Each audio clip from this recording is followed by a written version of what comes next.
গ্রামের টিনের চালে ইলন মাস্কের দেশ মানে স্টারলিংক এখন বাংলাদেশে। চারদিকে একটা হাইপ, এটাই নাকি দেশের ইন্টারনেটের সব সমস্যার সমাধান। কিন্তু মাসে ৪,২০০ টাকা, এটা কি আসলেই কোনো রেভলিউশন নাকি শুধুই একটা এক্সপেন্সিভ খেলনা?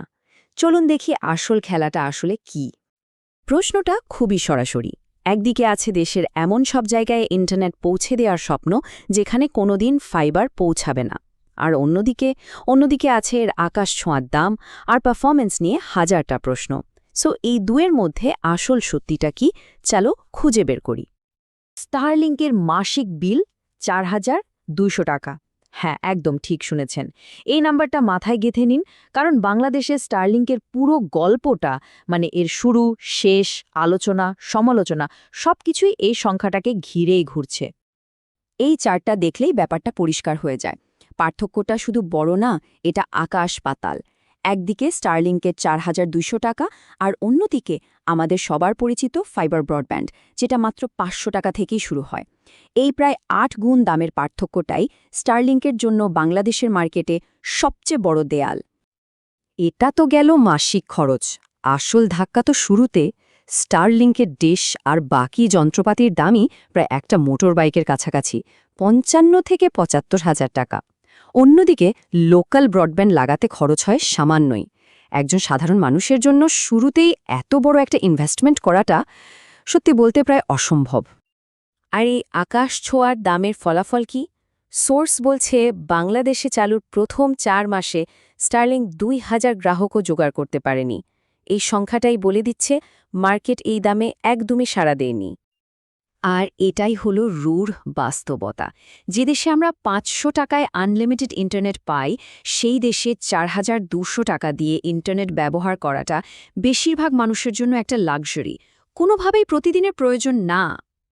আচ্ছা, ধরলাম দাম কোনো ব্যাপার না, কিন্তু পারফরমেন্স কেমন? মানে এই ইন্টারনেট কি আসলেই পয়সা উসুল? চলুন একটা রিয়ালিটি চেক করা যাক। দেখুন, পারফরমেন্সের ব্যাপারটা বেশ মিক্সড। গ্রামে, যেখানে আকাশ একদম পরিষ্কার, স্পিড খুবই ভালো, ৮০ থেকে ১৫০ এমবিপিএস। কিন্তু শহরে স্পিড খুবই আনপ্রেডিক্টেবল।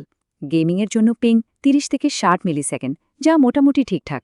তবে আসল ভেলেন হলো আবহাওয়া। যেহেতু স্যাটেলাইট থেকে সিগন্যাল আসে, তাই ভারী বৃষ্টি বা ঘন মেঘে রেইন ফেড হয়, মানে সিগন্যাল দুর্বল হয়ে যায় বা ড্রপ করে। সোজা কথা, আপনি যদি ক্যাজুয়াল গেমিং করেন তাহলে হয়তো ঠিক আছে, কিন্তু যারা কম্প্যাটিটিভ স্পোর্টস খেলেন তাদের জন্য স্টেবল আর লো পিংয়ের ফাইবার অপটিক ইন্টারনেটই এখনও রাজা, কোনো কথা হবে না। আর শহরে এটা ইনস্টল করা, সে তো আরেক যুদ্ধ। উঁচু উঁচু বিল্ডিং, গাছপালা, পরিষ্কার আকাশ খুঁজে বের করা, সব মিলিয়ে ব্যাপারটা বেশ ঝামেলার। ছাদে যাওয়ার পারমিশন নেয়া, সঠিক অ্যাঙ্গেল খুঁজে বের করা, মনে হবে যেন ইন্টারনেট না, কোনো কনস্ট্রাকশনের কাজ চলছে। তো এতক্ষণ যা শুনলেন তাতে মনে হতেই পারে যে স্টারলিংক বাংলাদেশে একটা ফেইল্ড প্রজেক্ট। কিন্তু আসল গল্পটা যদি এটা নাই হয়, যদি সাধারণ ইউজারের আসল টার্গেটই না হয়, চলুন এবার আসল খেলাটা দেখি। একবার ভাবুন তো, স্টারলিংকের আসল উদ্দেশ্য যদি ঘরে ঘরে ইন্টারনেট বিক্রি করা না হয়, যদি এর পেছনে আরও অনেক বড় একটা স্ট্র্যাটেজিক প্ল্যান থাকে। সোর্স থেকে জানা যাচ্ছে স্টারলিংক বাংলাদেশ সরকারকে, মানে বিটিআরসিকে, একটা দারুণ প্রস্তাব দিয়েছে। প্রস্তাবটা হলো বাংলাদেশকে একটা রিজিয়নাল ট্রানজিট হাব বানানো।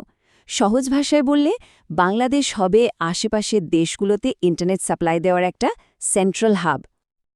এই স্লাইডটা পুরো প্রসেসটা খুব সহজে বুঝিয়ে দিচ্ছে। স্টেপ 1, স্টারলিংক বাংলাদেশের গ্রাউন্ড স্টেশন থেকে আমাদের দেশি কোম্পানিগুলোর কাছ থেকে ব্যান্ডউইথ কিনবে। স্টেপ 2, সেই ডেটা লেজারের মাধ্যমে তাদের স্যাটেলাইটে পাঠাবে। আর স্টেপ 3, সেই স্যাটেলাইট থেকে ভুটান আর ভারতের উত্তর পূর্বের মতো দুর্গম এলাকাগুলোতে ইন্টারনেট পৌঁছে দেবে। আর এর সবচেয়ে বড় ইম্প্যাক্টটা কি? ইকোনমিক। এর মাধ্যমে বাংলাদেশ সরাসরি ব্যান্ডউইথ এক্সপোর্ট করে ফরেন কারেন্সি, মানে মার্কিন ডলার আয় করবে। এটা আমাদের দেশের ইন্টারনেট কোম্পানিগুলোর জন্য একটা বিশাল বড় সুযোগ। তাহলে আমরা স্টারলিংকের দুটো চেহারা দেখলাম। একদিকে সাধারণ মানুষের জন্য এটা একটা অনেক দামি প্রোডাক্ট, আর অন্যদিকে দেশের জন্য এটা একটা বিশাল বড় স্ট্র্যাটেজিক চাল। তাহলে সওয়াল হলো, কাদের স্টারলিংক কেনা উচিত? এই স্লাইডটা দেখুন, একদম পরিষ্কার। যারা হাওর, পাহাড় বা দ্বীপের মতো রিমোট এলাকায় থাকেন যেখানে ফাইবার নেই, কিংবা যারা ডিজাস্টার ম্যানেজমেন্টে কাজ করেন, তাদের জন্য এটা আশীর্বাদ। কিন্তু যারা শহরে থাকেন, বাজেটের কথা ভাবেন বা হার্ডকোর গেমিং করেন, অনেস্টলি এটা তাদের জন্য না। তাহলে ফাইনাল ভার্ডিক্ট কি? স্টারলিংক বাংলাদেশে ফেল করেনি। আমরা আসলে ভুল চশমা দিয়ে এটাকে দেখছিলাম। সাধারণ ব্রডব্যান্ডের রিপ্লেসমেন্ট হিসেবে এটা হয়তো ব্যর্থ, কিন্তু বাংলাদেশকে একটা রিজিওনাল ইন্টারনেট হাবে পরিণত করার স্ট্র্যাটেজি হিসেবে খেলা তো মাত্র শুরু হলো। তাই প্রশ্নটা আবার ঘুরে ফিরে আসছে। এই পুরো বড় খেলাটা জানার পর স্টারলিংকের মাসিক ৪,২০০ টাকা দাম কি আর বাড়াবাড়ি মনে হয়, নাকি দেশের জন্য এর স্ট্র্যাটেজিক গুরুত্বের কাছে এই দামটা কিছুই না? উত্তরটা হয়তো সময়ই বলে দেবে।